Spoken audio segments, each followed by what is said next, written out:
Assalamualaikum para pejuang pendidikan dimanapun Anda berada. Bagaimana kabarnya? Sudah dapat NUPTK?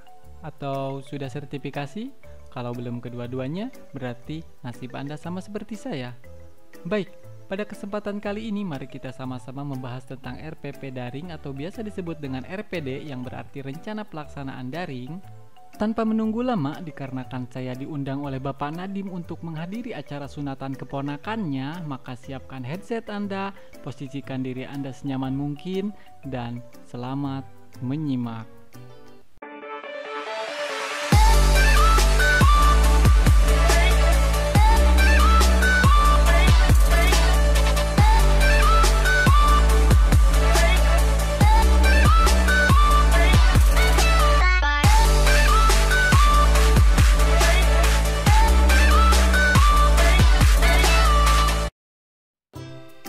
Baiklah Bapak dan Ibu sekalian, sesuai surat edaran nomor 14 tahun 2019 yang dikeluarkan oleh Kementerian Pendidikan dan Kebudayaan atau Kemendikbud yang memberitahukan tentang penyederhanaan rencana pelaksanaan pembelajaran.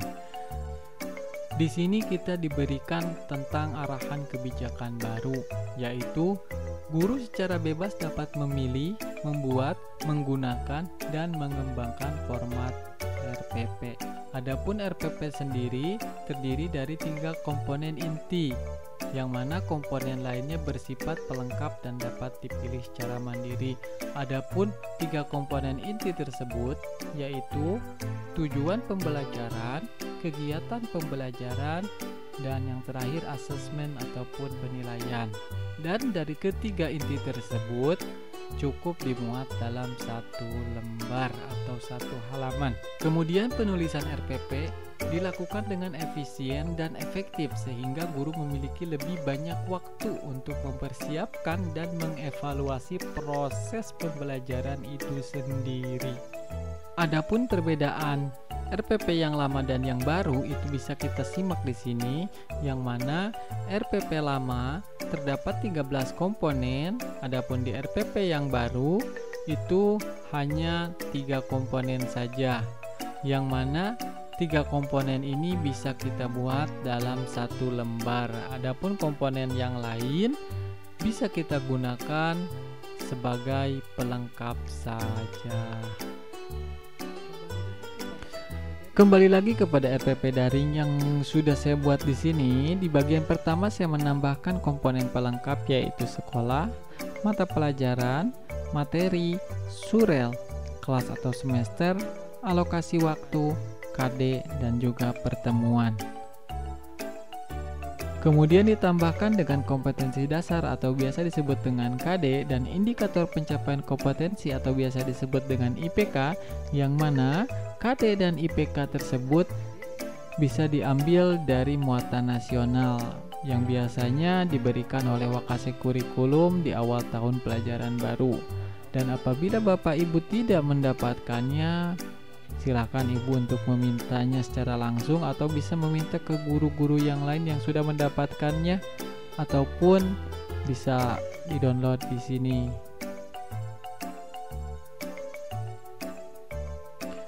Untuk selanjutnya yaitu tujuan pembelajaran. Tujuan pembelajaran sendiri terdiri dari sintaks model pembelajaran, metode pembelajaran, materi dari KI dan KD. Kemudian ditambahkan harapan kita setelah mengikuti pembelajaran ini siswa memiliki pengetahuan di level kognitif yang HOTS atau High Order Thinking Skill. Ditambahkan juga dengan keterampilan di abad 21. Jadi Bapak Ibu tinggal menambahkan komponen-komponen yang sudah sebutkan tadi, atau Bapak Ibu bisa melihat contoh yang sudah saya simpan di sini. Lanjut kepada materi pembelajaran. Adapun untuk materi pembelajaran itu sesuai dengan materi yang Bapak Ibu ampu. Di Bapak Ibu tinggal menyesuaikan materi dari pelajaran yang akan diajarkan. Masuk kepada kegiatan pembelajaran, yang mana di kegiatan pembelajaran terdapat 3 komponen, yaitu kegiatan pendahuluan, kegiatan inti, dan juga kegiatan penutup. Di kegiatan pendahuluan terdapat orientasi yang mana melakukan kegiatan dengan salam, sapa, dan berdoa melalui Google Classroom ataupun Zoom. Di persepsi mengaitkan tentang materi pembelajaran yang akan dilakukan dengan pengalaman peserta didik terhadap materi sebelumnya. Untuk motivasi, memberikan motivasi agar siswa tetap semangat belajar walaupun sedang berada dalam masa pandemi COVID-19. Untuk pemberian acuan, menyampaikan materi yang akan dipelajari. Masuk ke kegiatan inti. Dalam kegiatan inti, guru menayangkan beberapa gambar atau makna kalimat kosakata. Kemudian, siswa diminta untuk mengamati dan menganalisis gambar tersebut. Kemudian, guru memberikan kesempatan kepada peserta didik atau siswa untuk mengidentifikasi sebanyak mungkin pertanyaan yang berkaitan dengan materi ataupun gambar yang disajikan dan akan dijawab melalui kegiatan belajar. Kemudian guru meminta siswa bekerja sama dan berdiskusi untuk menganalisis setiap informasi yang didapatkan.